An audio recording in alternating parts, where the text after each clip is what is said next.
special speaker here today. Many of the faculty know him, and I often talk to you about living with a purpose, acting with integrity, and building your character. And a lot of times people don't get the idea of what character actually is. Character is the ability to persevere.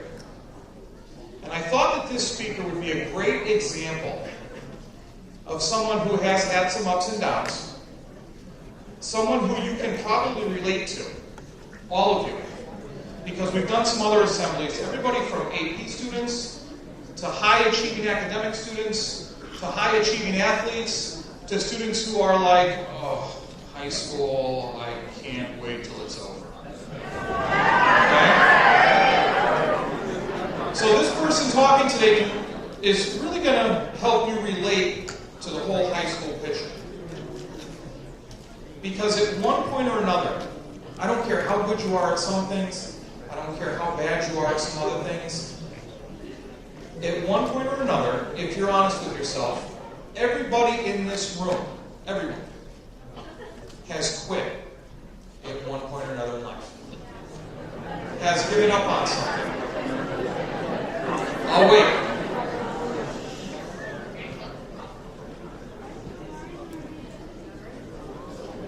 Still waiting.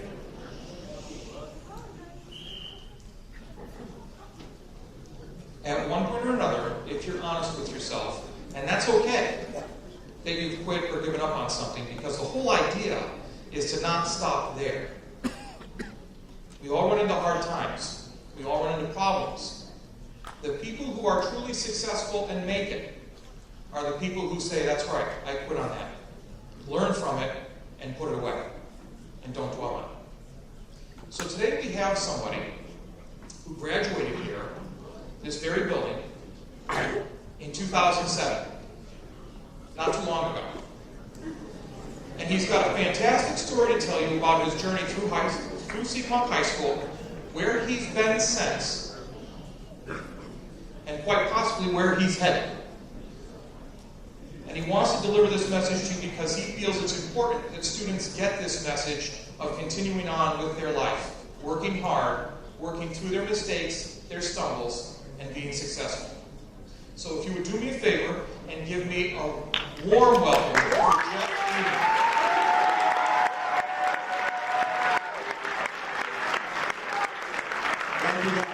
Thank you so much. First of all, it's so great to see so many prior teachers that I got to know over the years. Glad to see you guys are all doing so well. Before we get started today, like I said, I'm not going to talk for too long, so you guys don't have to worry about that. I may have a half day, probably pretty excited to get out of here. So before we get started, though, I need everybody to stand up. Alright. And I know a lot of you guys, everyone knows each other, it's a small school, but I want you to take people beside you, left to right, behind you, in front of you. If you don't know them that well, share something with them that maybe they don't know about you. Just get to know them a little bit. I'll give you guys just a couple minutes and then sit down.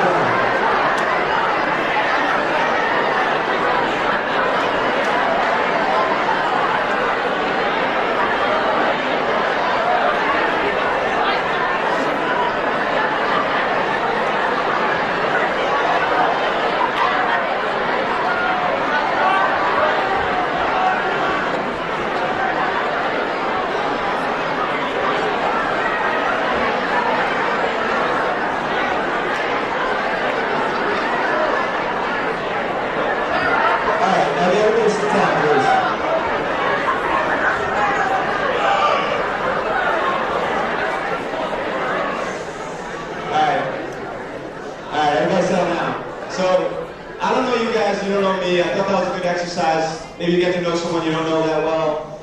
You can feel a little bit better talking to each other here, and overall just get acquainted to start this off. So, like Chris said, I graduated from Seekonk High, and it's about 5,265 minutes ago, roughly, give or take. And because I don't want you to take the next 10, 15 minutes trying to figure out how long ago that was, like I said, it was roughly about 10 years ago. So in that time, I've actually been able to get 2 degrees, Met my future wife. Been to 7 countries. Thank you.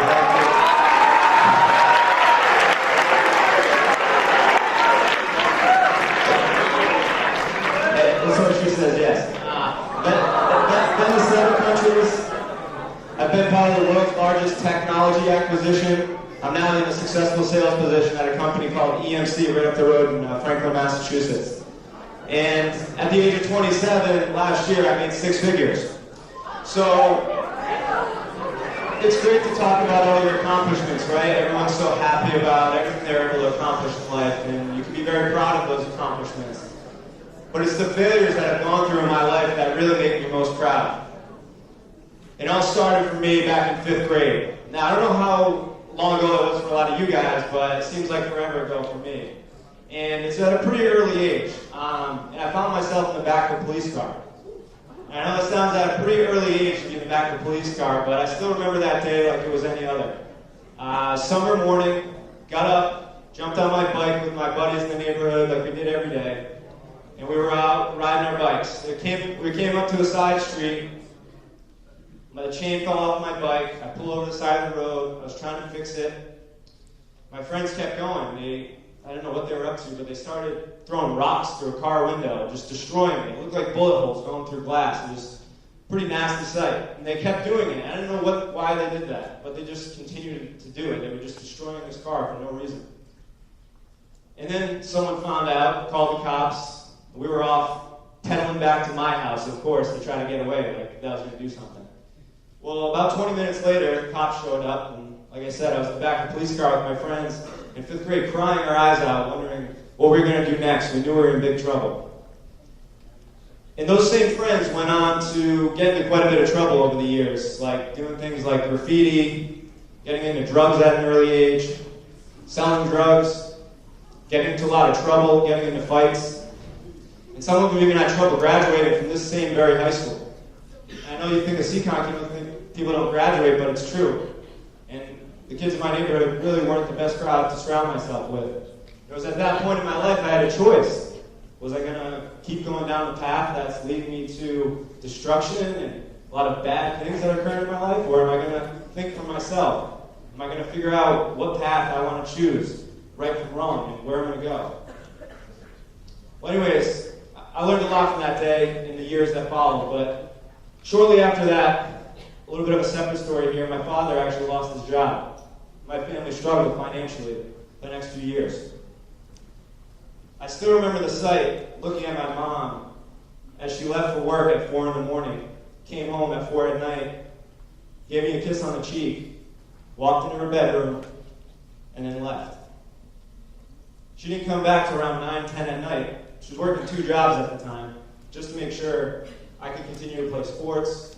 My brother and I had a roof over our head and food on the table. And seeing that pain in my mom's eyes, it stuck with me. It made me realize, even though I didn't know it at the time, hard work and perseverance go a long way in this world, and that your family are the only ones that truly care about you enough to go to these ends of the world for you. And to see my mom struggle like that, see my dad struggle like that for years, it was very difficult. I was confused. I didn't know why we didn't have money. I wanted to be, I wanted to be the rich family in the neighborhood that, had a new car and had all these great things. But it just wasn't reality for me. It was tough. This is the last story I'll share with you guys. This is probably one of the most important ones. It has to do with where we are today. So, at a very early age, probably around 5th grade, I realized that school really wasn't my thing. I struggled severely in school. And it was in 5th grade that I failed my first class. It was math. And I didn't really think too much of it. I just kind of continued on throughout my day and throughout my life. And you just kind of move on at that point, right? There's no big consequences. But I continued to struggle in middle school, 6th, 7th, 8th grade, failing continuously. And the worst it ever got was in this building in 9th grade. I came to high school and I wasn't in any advanced classes. For those of you that have been taking, math classes here, you realize it was Algebra 1. Algebra 1. I failed Algebra 1 my freshman year. I then went to summer school, and I guess it was a big joke that I was in summer school. I failed summer school. I then went on to take the same course again in the fall. Pretty much, not staying back, but on the borderline of staying back pretty much. And I was failing it again. 3 straight times failing Algebra 1. You think about that, and like, how could you do that? It's because I didn't take school serious. I didn't have any direction. I didn't know what I was doing in life. I just was going through the motions with no direction. My parents were working so much, they didn't have a lot of control or visibility over what I was doing on a daily basis. And then finally it all changed. My mom had to step in. Of course, like any good mom would, she thinks it's the teacher, right? Of course it wasn't. It was her son. Anyways, got through that portion of my life. A couple years later, the MCAS came around. I failed those too. And I was in serious trouble. You know, I didn't know if I would even end up graduating high school. But I just kept going on. I never gave up. I just kept going. And eventually, I persevered and I was done. But it didn't stop there. I had no plans for what to do next. You know, I didn't know what my plan was. So my mom, again, if you're noticing the theme here, I'm a mama's boy. My mom actually calls up Bristol Community College down the road in Attleboro and says, listen, I can't get my son motivated to do anything. What does he need to do? What do I need to do to get him into college just so we can figure this out? And I would love to take a look at what my transcripts were coming from CCON Chi. Mr. Burns could probably help me out with that, but I can tell you I was at the bottom portion of that graduating class in 2007. And what I did was I went from Bristol Community College, and I went into it with the mindset of, I don't really know what I'm going to do, but let me just give it a shot. And I was working full time. So I was going to school about 30 hours a week, working 35 hours a week, 40 hours a week. I started to develop a work ethic. But I still struggled in school. The reason why I'm sharing this story with you guys is because if you're struggling in school, you're going to find out towards the end of the story that it's not the end game for you guys. You can continue on and do a lot of great things in your life. But stay with me here. So I went through BCC. All my friends went off to 4-year colleges. They were doing great. And I was working full-time. I was going to school full-time, and it was tough. But I got through it. It took me 4 years to get a 2-year degree. And I don't know if you guys know, but an associate's degree isn't exactly the most glamorous thing. People don't, really have graduation parties for that typically. It's just kind of one of those things that you do, and for some people it may be a great accomplishment, others may not, I don't know. But it was a big accomplishment for me. And from there, what I did was I decided to apply to one school, the University of Massachusetts. I went there with no idea what it was going to take to graduate from there, because it's a much deeper level of learning that I wasn't accustomed to. But I got in, and I made it work. And it was at UMass that I really learned a lot about myself. I learned how to become a student. I grew up a lot. I matured, and I started to become a man. And this would have never happened to me if I hadn't gone through all the struggles from middle school to high school and into college. It ended up taking me 3 years to graduate in a 2-year program at UMass. But what I walked away from UMass with was a work ethic, the ability to learn. I went to every office hour. I met with every teacher. I went to every class. I studied. I met with kids in my class that I wasn't friends with, that I didn't know, just to learn from them, to figure out how I could leverage them as a resource to help me learn the material. I had tutors. I did every single thing I possibly could at that time to immerse myself in my education, because that's what it took for me to succeed. And it may not be the same for you guys, and that's okay. It doesn't have to be. For everyone, it's going to be different. But I want you to know that if you're sitting there and you're struggling in school, you don't have a lot of motivation, you don't know what's next, it's okay. You don't have to know what's next. But you have to start developing a few principles in your life to build upon. And I hope for you guys, by hearing this, you can do it sooner rather than later. So there's a few talking points I want to bring up, and over the next few minutes, I hope a couple brave guys or girls can really step up and make this interactive and ask me some questions, because I find the most benefit from talks like this to be really from you guys and the questions you may have that you don't feel comfortable asking, a teacher or your parents. Because I'll answer it honestly with you. So I hope you guys, there's a few of you, can think of some questions that are going through your brain right now that you want to ask me. Or maybe you don't want to ask me, you've just been having those questions yourself and you want to get them off your chest. But there's a few things that I think are super important for everyone. Number one, you heard that in my story, is family. You need to make sure that your family is your top priority. Because you may think that your friends have your back, you may think that you can figure it out on your own, but your family is really the only ones that truly care about your well-being, that are going to have your back no matter what. And I know for me, being able to see my family work extremely hard over the course of my life made me have a deeper appreciation for everything my parents did for me. And I appreciate it now more than ever as a grown man looking back on it. The second thing I think you need to realize is your potential. I think everyone in this room has a ton of potential. And I hope you guys have been able to recognize that for yourself. The worst thing in life is wasted potential. Don't wait till 24, 25 to figure it out like I did. You guys have the opportunity right now to look yourselves in the mirror, take a look at your friends, and be honest with yourselves. And start developing some work ethic, some purpose in your life, and eventually reaching your potential. And it's going to continue to expand as you get older. I really hope that you guys can take away from this what's possible. That by reaching your potential and having goals, you can accomplish a lot. The third thing is, don't be afraid to be yourself. So many people in your age group, I remember when I was in high school, this is what it was for me. I wanted to be like the older kids. I hung out with kids that were 3, 4 grades older than me, because I had some older cousins and older brothers, and I was always trying to get to that next, to be popular, get invited to that next party.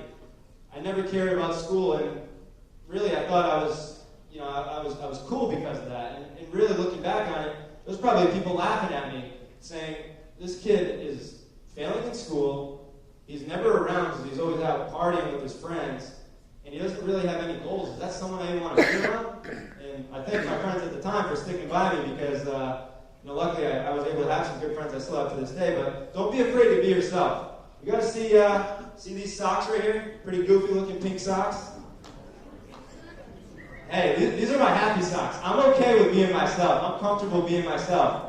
And as you guys go through the next few years, you need to start becoming a little bit more comfortable being yourselves. Figure out who you are, who you want to be. Surround yourself with people like that. Because I can tell you right now, if you hang out with the wrong people and you associate with the wrong types of things, it's going to follow you into college. And I have friends that I was great friends with that went off to college, got arrested, are still on drugs, alcoholics.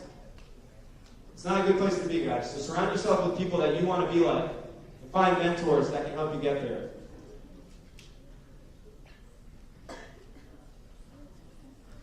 So the last thing that I'll really leave you guys with, and hopefully open it up to some questions here coming up on time, is set big goals. When I started to really figure out my potential, I set a ton of goals for myself. And right now, those goals have constantly changed. But right now, one thing that's on the top of my mind is I want to retire on a beach in Nantucket. Yeah, sounds pretty good, right?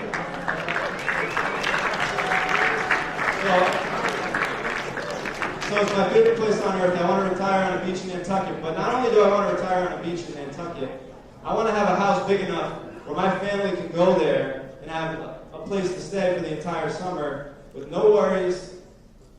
They can just relax, have a good time, hang out by the beach, check out the water. I also want to start my own business eventually. So I'm working hard every day in my current job to make sure I can constantly do the things every single day that I need to do to be successful.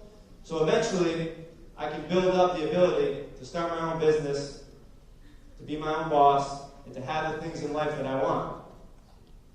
So I challenge you guys. Have big goals. Don't set your goals to be so small and so in front of you. You can have those if you like. But set big goals, ones that you can chase for the next 5, 10 years of your life, maybe even longer. And don't let negativity creep into your minds. When you're in high school, there's a lot of anxiety. I get it. You don't know what's next. You don't know where you're headed. You don't know how things are going to shape out. Are you going to go to college? Are you not going to go to college? Are you just going to work? Are you going to join the military? There's a lot of options. And you don't know how it's going to pan out. You don't know what degree is going to land you what job. I get it. There's a lot of anxieties. But don't let the negativity of your day-to-day influence you. Keep an optimistic view. And if you keep an optimistic view on things, you're always going to be on the offense. You're never going to be reacting to every little problem that goes on in your life. You're going to be in control of your life. And that's what I challenge you guys to do today. Because really, to wrap this up, there's two things. And it's very simple. This isn't a motivational quote. This isn't anything some famous person said. There's two things that I've realized it really comes down to. You either do it or you don't. And that's what it's going to come down to in your life. If you want to go to college, if you want good grades, if you want to get a good job, it doesn't matter what it comes down to in life. You're either going to do it or you're not. You're either going to figure out an excuse as to what's preventing you from doing it or why you couldn't do it. There's a million different reasons that are going to come to your mind to talk you out of doing it. But whatever you dream of in life and whatever you want out of life, you have to work hard for. But you can't be afraid to jump in head first and do it. So that's really all I have today. I wanted to keep it brief. I know attention spans are short, half day, everyone's excited. I hope my message can resonate with you guys, and my plans are going forward to be able to continue to work with Chris and the rest of the faculty to implement some type of program. So that way, if you guys are struggling with anything in life, or you do have any questions, or if you're lacking motivation, you have somewhere to go to, you have somewhere to turn, and we can have other mentors come in and speak with you and help you in your progress through high school and beyond. So right now, I want to close. I want to open it up to questions. So I'm hoping just a few of you maybe have a few questions about where you're at now, where you want to be. I'd be happy to answer those for you. Right here in front. Yeah, so I didn't want to get into my career too much. I wanted to talk to you kind of about the message and the story behind where I am. But it's a good question. So right now I do sales at a technology company called EMC. Recently we were acquired by Dell, and what I do on a daily basis is probably pretty boring to a lot of you guys, but I love it. As you all know, technology is becoming more and more prevalent in our day-to-day. And what you see in a lot of big businesses worldwide is they have these large data centers, and they hold all of the data for all their customers for their entire business. And what I do on a daily basis is solve problems for those businesses and sell them data center infrastructure so they can store all of their data efficiently. There's a lot of other technology that goes into it, but I'll save you guys the boring story behind that. So I'm very blessed to be where I am. It's the top sales training program in the entire country. It's widely regarded as one of the strongest sales forces of any company. I get to work with Fortune 500 companies on a daily basis. And I have some of the top companies in the world as my customers, so it's an awesome opportunity, and I'm thankful for it. Thank you for asking that question, by the way. Did you play any sports during your high school career? Yes, I'm glad you brought that up. So, yeah, I did. So my freshman year, I played basketball, and I love basketball. I played it my whole life. I actually had two reasons why I stopped playing basketball. Number one, I had to start working, because, like I told you before, my family didn't have any money. I had to support myself for the most part. And number two, my grades were terrible. My grades sucked. I couldn't make a team. Well, how was I going to stay on the team? My grades were awful. So it brings up another point. If you guys love sports, make sure your grades are up. Don't let a stupid reason, like you're not participating in class, not learning material, hold you back from playing sports, enjoying yourself with your friends. So I played basketball my freshman year. And what happened was after working the next 2 years, I decided to come back my senior year, and I played soccer, which we still hold the school record for the best record, by the way. So I played soccer my senior year, and I tried out for the basketball team again my senior year, and I got cut. I didn't make it because I gave up too early. I should have kept playing. So there's a question over here. You have a question? Oh, it was already asked. It was already asked. All right. How are you? What is your greatest takeaway from our high school experience, regardless of friends or anything? What's the greatest takeaway? Even though you said it was you were moving around and doing whatever it is that you were doing, what was your greatest takeaway from Seacon High School itself? Yeah, I think it's a good point. I was moving around. I was voted class clown, which I wish I wasn't. I was just goofing off every day, so I was completely not like that. But the biggest takeaway I would say is that I didn't realize how many people were willing to help me. There were so many resources at Seacon. You guys are so lucky to go to the school, by the way.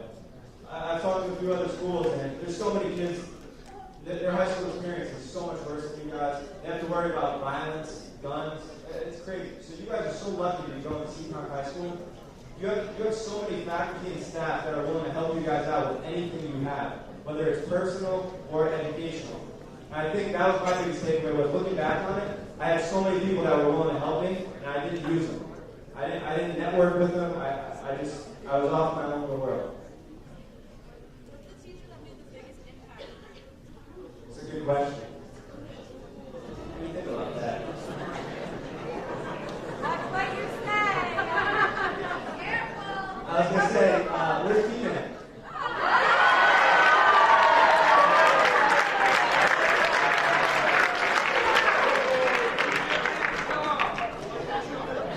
Taught you how to dress.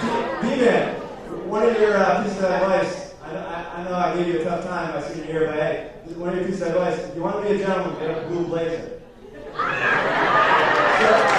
I listened to one thing you said, right? Now, I would say definitely Mrs. Silva was a huge, Marinucci, I'm sorry. So it's always Miss Silva to me, I'm sorry. But Miss Marinucci, she was awesome because she was my Spanish teacher, but because I was struggling so bad in math, she actually took time out of her day after work to tutor me at the library.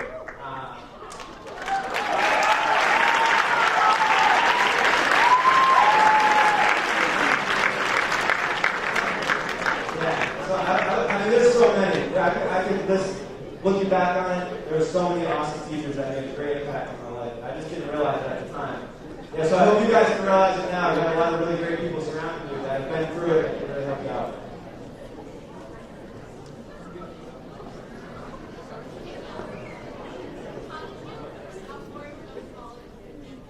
Oh yeah, good question. So I'm glad you asked that. How did I afford to go to college if my family didn't have money? So what I did was I applied for financial aid, like probably 90% of everyone else. I don't want you guys to get confused and think that if your family doesn't have money, then you can't go to college, because I obviously acquired a lot of debt by going to college, but it's paid off a million times over with the amount of money I've been able to make after graduating, being able to get the job that was, a result of going to school. So, yeah, if you apply for financial aid, you can get grants. The thing I would really challenge you guys to do is try to get educational scholarships. If you work really hard in the classroom now, colleges will literally let you go to school for free. You can get athletic scholarships as well. So those are a couple other things. Oh, yeah, go ahead. Are you a senior? So what advice? So she asked, what advice for someone going to college? I would say my biggest piece of advice is, it depends what you're struggling with, but I would say my biggest piece of advice is to just go into it with an open mind, be open to meet as many people as you can, but don't spend your time like I did, partying and putting off the important stuff. Pay attention, go to every class. You're there to learn, so you can get a good job afterwards, so take it serious. Thank you guys so much.